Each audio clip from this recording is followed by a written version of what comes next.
Hey everyone, I don't know if you've noticed, but it is hot today. Like, Jesus, it is hot. Like, really, really hot. Like, it says 33 degrees, but I think my car's lying. It's a liar. Oh my God, I just want an ice bath. Anyway, never mind about the heat. It's my third tip video. Today's tip is going to be how to actually write your book. But don't worry, it's not just me. I may be in the car, but I have brought Baby Flash with me. Tip number 3 is going to be nice and easy, and it will help you a lot with the actual process of writing the entire book as well. So this is going to be it. It's called the 8-point story arc, and it is extremely simple and easy. Right, so your 8-point story arc has obviously got 8 points that your character or characters have to negotiate through in order to make a nice flowing story. So we're going to run through these real quick because I'm on the way to work again. And so right, number 1, stasis. This is right at the start of the book. This 8-point story arc is actually what I use when I was writing Unbalanced. So it's really helpful, and it'll get everything nice in line. But number 1, stasis. This is the world that your book is in. When is it? Where is it? Just general sort of world building, just normal life, what's going on. Number 2 is the trigger. Okay, so the trigger is something happens to your main character that changes that normal world. So you'll have the stasis, trigger. Number 3, easy, is the quest. Right, I've written it down so I remember it because it's been a long time. The quest, right? So this is the journey that comes from the trigger.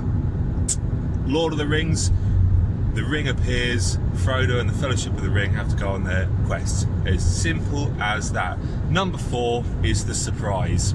The surprise will take up most of your book, okay? Well, most of the middle of your book anyway, because yeah, it's a surprise. There's a lot of surprises going on.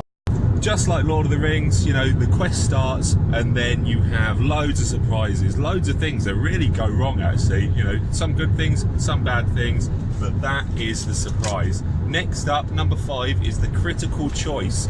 This is where your character will be faced with obviously a choice that he has to make, and it'll come to define him and his actions, and basically represents who your character really is inside.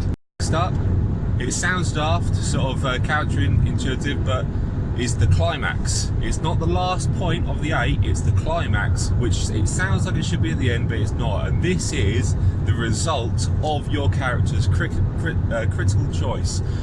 What are the repercussions of that critical choice? So if a husband and wife have had an argument, and the climax of that argument is she leaves. That's the climax, not the climax of the story, but the highest pressure point at that time in your narrative.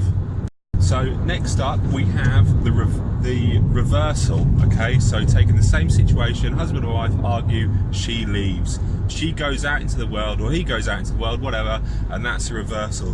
He or she is in that sort of state of thinking about herself. This is a reversal. It's number 7. Point number 8 is the resolution.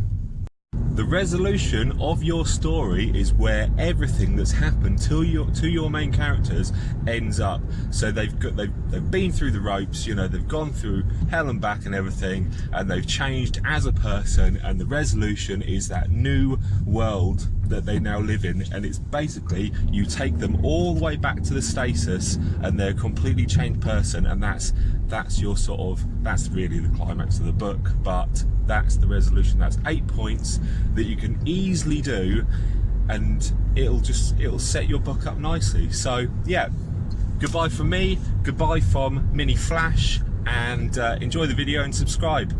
Woo! Subscribe!